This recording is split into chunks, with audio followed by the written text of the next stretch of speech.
The funeral director had warned me that grief could make people see things that weren't there. Hallucinations are common, he'd said gently. You might think you see your loved one in the crowd.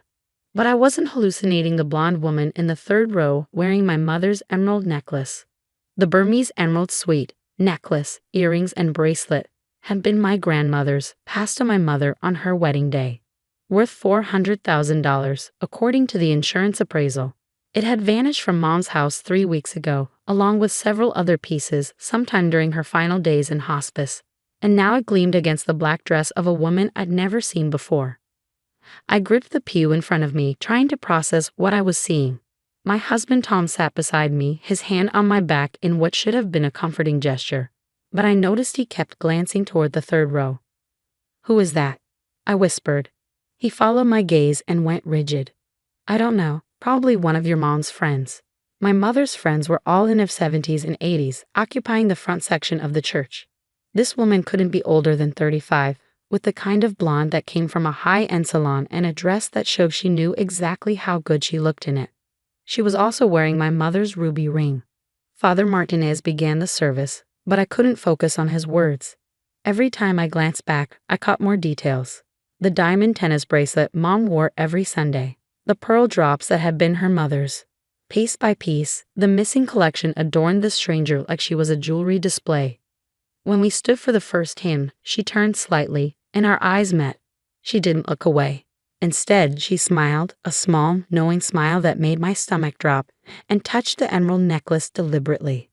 I need air, I whispered to Tom, and slipped out the side door. In the courtyard, I pulled out my phone and scrolled to the photos I'd taken for the police report. Every missing piece was accounted for, decorating that woman like trophies. Mrs. Winters. I spun around to find Detective Patricia Morse, the officer handling Mom's theft case. She was in plain clothes, a black pantsuit appropriate for a funeral. Detective? What are you doing here? Following up on a tip. Someone called about seeing the stolen jewelry. She studied my face. Was it you? No, I stopped. You can see it too. The woman inside, third row? Veronica Pearson. Interesting that she'd show up here. Detective Morse pulled out her phone, showing me a driver's license photo. Same blonde, same sharp features. Recognize her? No. Should I? She's been on our radar for a while. Tends to befriend married men with access to valuable items. We've never been able to prove anything. She paused. Is your husband inside? Yes, The implication hit me like cold water. No, Tom wouldn't. Detective Morse's expression was carefully neutral. How long was your mother in hospice? 6 weeks. And your husband had access to her house? We both did. We were checking on it, getting her mail, making sure. I stopped. Tom had volunteered for those tasks, insisted I stay with Mom while he handled the house. I'd been grateful. Mrs. Winters, the detective said gently, I need you to go back inside. Act normal. Can you do that? You're going to arrest her? She's wearing $400,000 in stolen jewelry to the victim's funeral. Yes, I'm going to arrest her, but I need to do this carefully. If she's working with someone. She didn't finish, but she didn't need to. If Tom was involved, they needed him to reveal himself. I walked back into the church on unsteady legs. Tom looked relieved when I slid beside him. Feeling better? He whispered. Yes. I laced my fingers through his, noting how his palm was sweating. The service continued, readings, hymns, memories shared.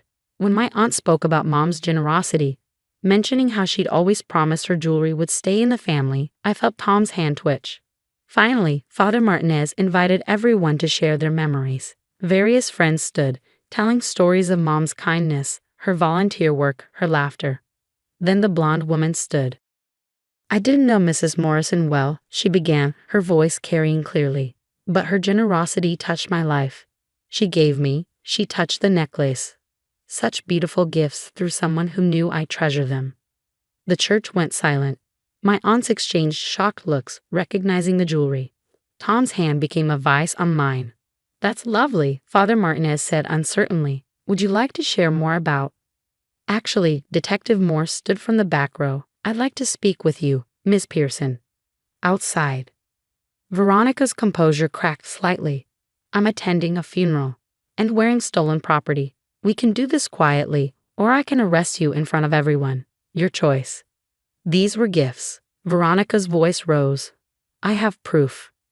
Perfect. You can show me outside. But Veronica wasn't moving. Instead, she turned to look directly at Tom. Tell them, baby. Tell them you gave these to me. Every head of the church swiveled toward us. Tom released my hand, his face cycling through expressions: panic, calculation, resignation. Tom, my voice sounded strange, distant. He stood slowly. Julia, I can explain. Explain? I laughed, sharp and bitter. Explain how my mother's jewelry ended up on your mistress. It wasn't like that. Your mom was dying, she didn't need. My dying mother didn't need her family heirlooms. My voice rose. So you stole them for your girlfriend? Fiancé, Veronica corrected, holding up her left hand. My mother's 3-carat diamond solitaire caught the light from the stained glass windows. The church erupted. My aunts shouted. My cousins stood. Father Martinez tried to restore order. Through it all, Detective Morse moved steadily down the aisle toward Veronica. Mr. Winters, she called to Tom, I'll need to speak with you as well. I didn't steal anything, Tom protested. I had a key. Julia gave me access. To care for the house, not rob it. Your mom was dying. The jewelry was just sitting there. Veronica deserved. My mother wasn't even dead yet. The words ripped from my throat. You were stealing from her while I sat by her bedside. Detective Morse had reached Veronica, who was backing away. Miss Pearson, you're under arrest for receiving stolen property. He gave them to me. He said his wife didn't care about jewelry, that it would be wasted. I never said that, Tom interjected. No. What about the text where you said she was too boring to appreciate nice things? Or when you promised to marry me once you got your share of her mother's estate? I sank into the pew. Around me, my family closed ranks, hands on my shoulders, voices offering support. But I could only stare at Tom, the stranger wearing my husband's face. How long? I asked quietly. He couldn't meet my eyes. Julia. How long? 2 years. 2 years. I thought about all the times he'd worked late, traveled for business, been too tired for dinner. All the times he'd volunteered to check on Mom's house alone. Detective Morse had cuffed Veronica, who was now crying, mascara running. This isn't fair, he promised. He said once the old lady died. Shut up, Tom snapped. The old lady? My Aunt Margaret, Mom's sister, stood. That old lady was a saint who welcomed you into our family, Tom. She defended you when we said you weren't good enough for Julia. And this is how you repay her, Uncle Robert added, stealing from her deathbed. I want a lawyer, Veronica announced. Good idea, Detective Morse said. Mr. Winters, I need you to come with me as well. Am I under arrest? Not yet. But we need to discuss your involvement in the theft. Tom looked at me desperately. Julia, please, I made a mistake. We can work through this. Work through this? I stood, finally finding my strength. You stole my dying mother's jewelry to give to your mistress. Fiancé. Who wore it to her funeral. There's nothing to work through. As Detective Morse let them out, Veronica still protesting about gifts and promises, the church slowly settled.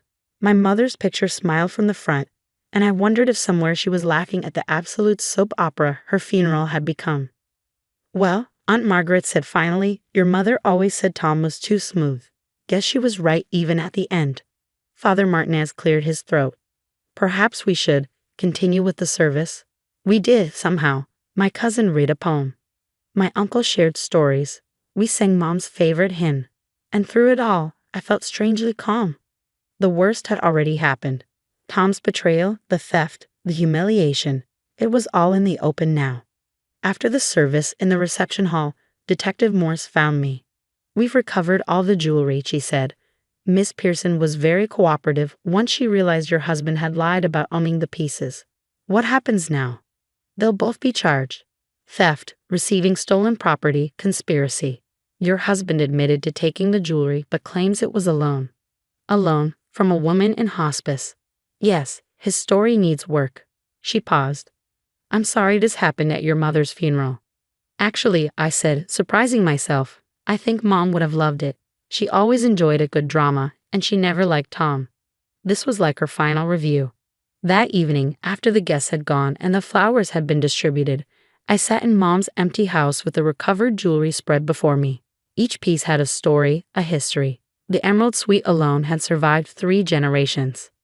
Tom had seen only their monetary value, but Mom had seen their true worth, connections to the women who'd worn them before, promises of the women who'd wear them after. My phone had over 50 messages from Tom. I deleted them unread and called a divorce attorney instead. My husband stole from my dying mother to impress his mistress, I told him. That's a new one, he said. But helpful for the divorce. When can you come in? I fingered the emerald necklace, thinking of Mom's last coherent words to me. Don't let anyone dim your sparkle, sweetheart. Tomorrow, I said. I have a funeral to finish today. Later, I learned the full story. Tom and Veronica had met at a conference 2 years ago. He promised to leave me after things settled down. First after his promotion, then after the holidays, then after Mom got sick. He'd been stealing from Mom's house for months, small pieces at first, things he thought I wouldn't notice. Veronica, for her part, genuinely believed Tom was rich and generous.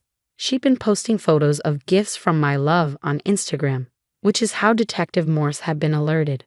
A sharp-eyed follower recognized the distinctive emerald suite from a magazine feature about estate jewelry. The trial was swift. Tom pled guilty to avoid a harsher sentence, got 2 years probation and had to pay restitution. Veronica got community service and had to return everything. Their relationship didn't survive the first court appearance. Tom's last email to me before I blocked him everywhere was a masterpiece of self-pity. He was the real victim, apparently. Seduced by a younger woman, trapped in a loveless marriage, forced to desperate measures. He actually used the phrase driven to it by circumstances. I wore the emerald suite to the divorce proceedings. The judge, an elderly woman with sharp eyes, noticed immediately. Beautiful jewelry, she commented.